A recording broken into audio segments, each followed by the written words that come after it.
This is a Diebold AccuVote TS electronic voting machine of the type used in elections in several U.S. states. We studied this machine in our laboratory at Princeton University to evaluate its security and its suitability for conducting elections. The detailed results of our study, including a full technical paper, are available at itpolicy.princeton.edu/voting. The behavior of voting machines is controlled by computer software. The software that tallies votes on this machine was written by Diebold. Our study shows that a criminal who can inject malicious software into this voting machine can control how the votes are tallied. His malicious software can steal votes, and it can cover its tracks so that the theft cannot be detected. To illustrate this danger, we have created in our laboratory a demonstration software program that steals votes. This video will show our demonstration software in operation. We will also show how a criminal can inject malicious software into a voting machine, and how he can create a computer virus that spreads itself between voting machines, injecting malicious software on every machine it infects. We will now show how to steal votes in a simulated election. On the morning of Election Day, the voting machine awaits instructions. The machine appears to be functioning normally, but, unbeknownst to any observer, it contains malicious software that will steal votes. The machine greets the election workers normally. At this point, the election worker can perform so-called logic and accuracy tests that are supposed to determine whether the machine is functioning correctly. Logic and accuracy testing is essentially a pretend election. The worker casts pretend ballots, and then the machine counts the pretend votes. The election worker makes sure that the pretend count is correct. Our vote-stealing software can tell that the worker is doing logic and accuracy testing, so this is not a real election. It allows the pretend votes to be counted correctly, so that the machine passes the test. Everything still looks normal. Now the election worker tells the machine to start the election. The machine prints out a paper tape showing that no votes have been recorded yet. The election has begun. The first voter approaches the machine to cast his vote. The election workers have given him a voter card, which will allow him to cast one vote. He inserts the voter card into the machine, and the machine presents him with a ballot. In this example election, there are two candidates for president, George Washington and Benedict Arnold. The voter chooses George Washington. The machine asks him to confirm his vote, and he does so. The machine ejects the voter card, after marking it as used. That's one vote for George Washington. 4 more voters cast their votes. They vote for George Washington, Benedict Arnold, George Washington, and George Washington. The correct result for this election is George Washington 4 votes, Benedict Arnold 1 vote. Election day is now over. An election worker approaches the machine, inserts a supervisor card, and tells the machine to end the election. The machine prints out a paper tape announcing the results.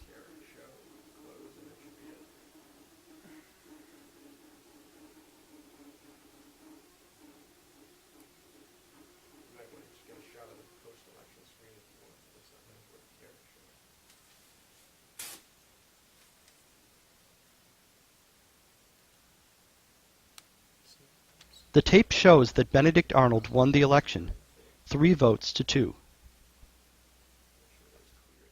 This result is incorrect. Malicious software stole votes from George Washington and gave them to Benedict Arnold. The voting machine recorded the election results on its internal memory and on a removable memory card.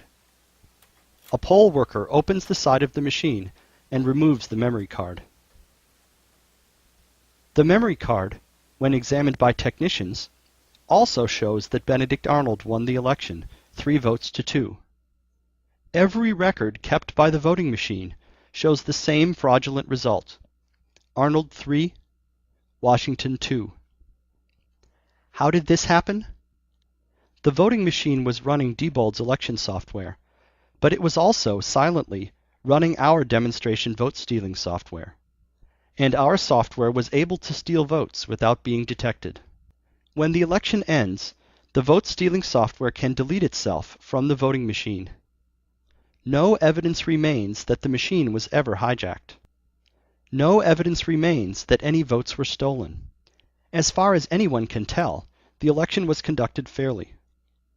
But the result is fraudulent. This vote-stealing attack requires injecting malicious software into the voting machine. Anyone who has access to a voting machine for a few minutes can install malicious code. Here is one way to do so. In advance, we prepare a memory card containing our malicious software. When we get a few minutes alone with the machine, we first open the side door. We can do this with a key. There are thousands of keys in circulation, and any hardware store will copy them. Even without a key, the lock is easily picked. One member of our team can consistently pick the lock in less than 10 seconds. Or we can simply remove a few screws and lift off the machine's cover.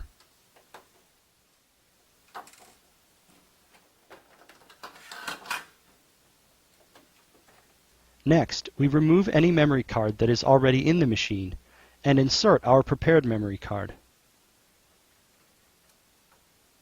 We press the power button to boot the machine.